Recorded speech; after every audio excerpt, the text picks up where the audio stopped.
Welcome to another spectacular version of Witch Review with me, your favorite hostess, horror hostess, Die Schwarze Frau. And tonight I might have a very special guest for you. All the way dug up from the graveyard. Let's see if I can find that skeleton around in my closet. Where are they? They're late. I'm gonna go look for them. Stay spooked. Oh, I think I found them. Hi, special guest. Oh no, it's just you, Bonejamin. What are you doing here?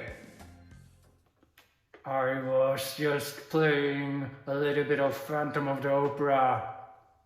Why would you do such nonsense? Well, you see, you forced me into it.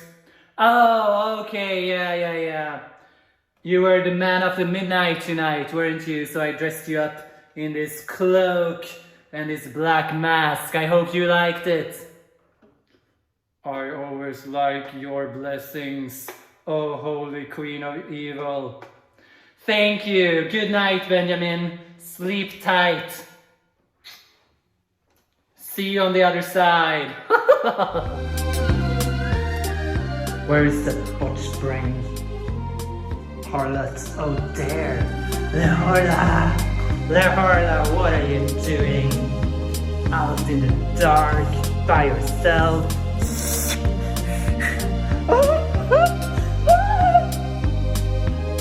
Oh, look who we found. It's Horla, my drag daughter. How fancy of you to show yourself here tonight. Who are you and where did you come from? My name is Horla and I'm from your darkest nightmares.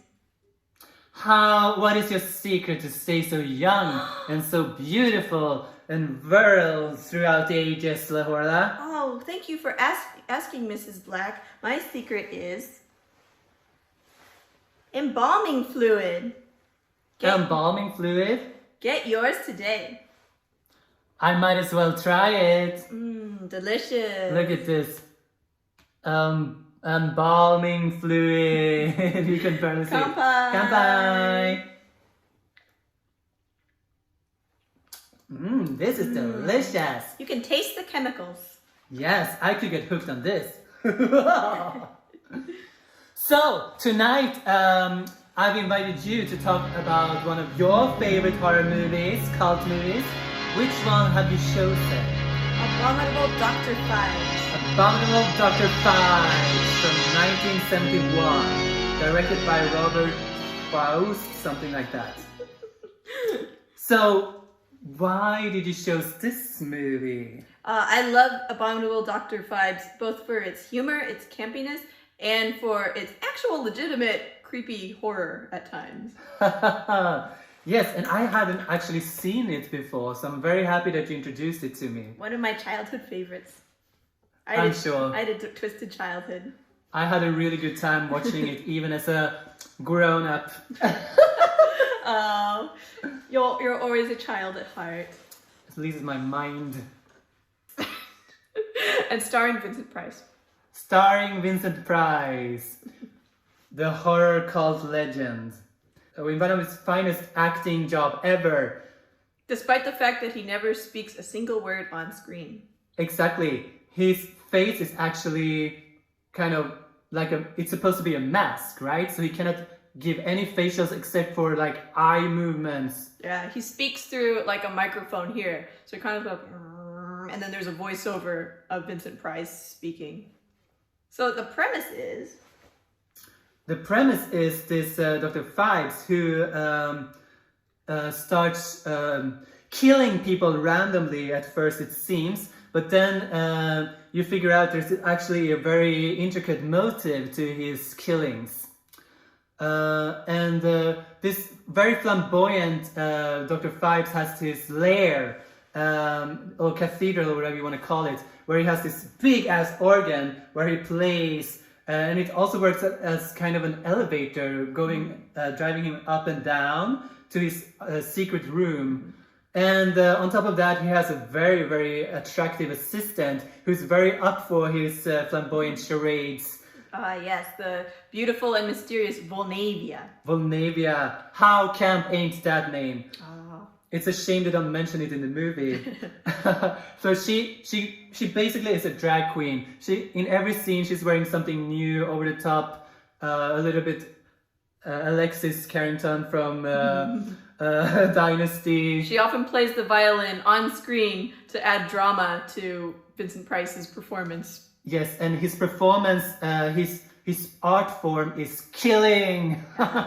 So he begins killing the team of doctors who failed to save his wife. Right, but we don't know that until later in the movie. Also completely unrelated to his wife's death, he also was disfigured in a car accident, hence why he wears a very realistic fleshy mask, which happens to look like Vincent Price's face. And why is there 9, you all ask? Well, it's because it's basing the death rituals of the 10 deadly plagues of Egypt from the Bible. You can tell, even though he has a mask, like he's having a little bit of a smirk in his lip, and his eyes, he portrays so much emotion through his eyes, like anger, happiness, sorrow of his dead wife. Malice is very, very good. Which of the killings are in your favor, Horla? Let's see. I think as a child I was really freaked out by the first killing, which is death by bats. Oh, I love that killing. It's so cute. So let's spoil a little bit about that killing. He's hissing down a cage of bats into the first doctor's bedroom from the ceiling. Very discreet. And then he takes off the velvet cover to wake up the bats. Yes, and then these super cute fruit bats are like landing on his chest and like are really cute and like. And they listen to the doctor's heartbeat and go, oh, he's gay. He's a fruit. Guess we gotta eat him, guys. Good one. Yes, that is really funny. And the second killing is also extremely funny. It's some kind of masquerade or something. Oh, yeah. So this is for the plague of frogs. So you wonder, like, what? Is he going to feed the guy alive to frogs? No, it's much better. It's much better. So he has arranged this very, very extravagant and glamorous frog mask for the victim to wear. Yeah. It's kind of unclear what the setup is. It just sort of cuts to the doctor arriving at a party and he's like, oh, I didn't realize it was a masquerade. And then Vincent Price, who is in a clever act of maskception, is wearing a mask over his mask, just hands him the frog mask and he's like, oh. Serial killing 101, take notes. It's like, oh, how friendly. And then he like takes the mask and he puts it on and then there's some mechanics on the mask, like it's screwing itself like really tight around his neck. A tightening contraption, which basically slowly crushes the doctor's head inside this frog mask. So he's walking around in the party thinking, enjoying this new mask, and then it starts getting tighter and tighter and he's feeling more and more uncomfortable. And since he is strangled, he cannot even scream. He's just like starts screaming like, take it up, it's too tight, and no one understands what's happening, and you're seeing things from his point of view, and you just see like this giant frog eyes. And you see his like vision turn red and stuff as his brains are crushed. There's some really aesthetic and really amazing fun killings in this movie, to say the least. That one has to be the most viscerally horrifying for your favorite killing. Oh, I don't even know which plague this was, but there was this guy that the police just had under security, and they went into a hotel together, all three, and he's in the middle, right? And he has one police on each side, and then the door swings open, and there's a giant unicorn horn penetrating his chest when he opens the door. Launched off a catapult. Yes. Take that, Age of Mythology. That must be like one of the most gay way to die, being pierced by unicorn horn. And then when they're trying to like free the guy's corpse, they have to like unscrew the unicorn horn, and you can see his feet going around in circles. He's like. Well, one interesting fact is that the assistant Volnavia, who never speaks, has absolutely no backstory at all. She's just there to look very beautiful. What is her motive for helping the vicious professor? Well, in the original script, she's actually supposed to be an automaton. And the many different robots and mechanical automatons in the background playing music are supposed to be foreshadowing that she's just a more advanced model. However, I think they just forgot about that in the final script. Yeah. It never made it in, so she just... My first thought was that she was a robot or something, but yeah, it was never explained throughout the movie. Another funny thing that Dr. Phibes is enjoying himself with his revenge plan is that he's actually using like a... flamethrower. He's using a flamethrower on wax statues of his victim when he killed them off, as a ritual of him like, yes, one more is down, 8 more to go. Ain't that right?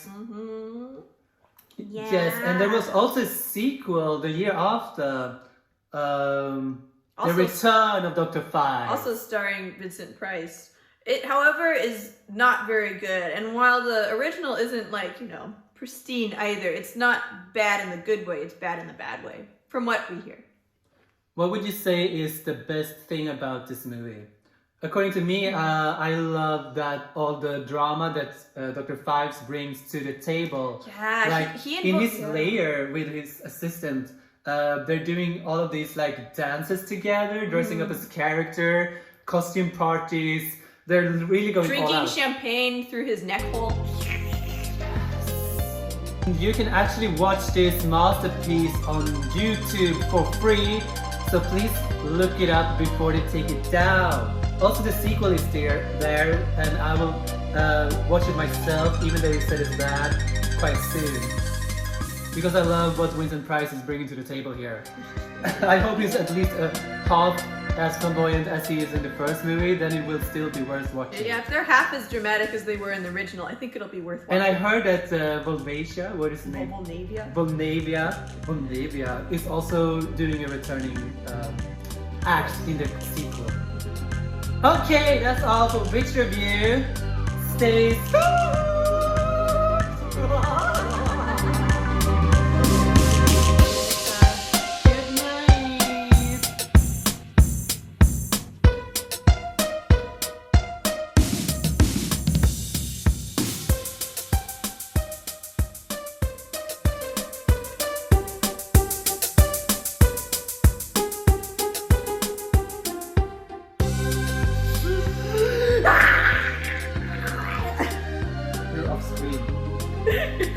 Was it all off screen? Yes. No!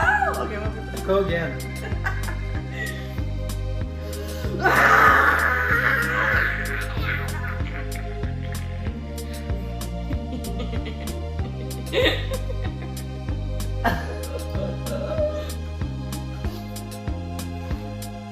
Would you like some embalming fluid, Mr. Ted? Okay. Drink up, Dr. Phibes style. Someone say embalming fluid. Oh, I think that'll just run right through you. It's a little late to be embalmed, Mr. Bonejamin. It's never too late to be embalmed. Yes, why don't we give poor Bonejamin some embalming fluid as well? Would you like it through the mouth or through the neck hole? Through the nose. Oh, like a true mummy. Oh, that sounds good. Great show.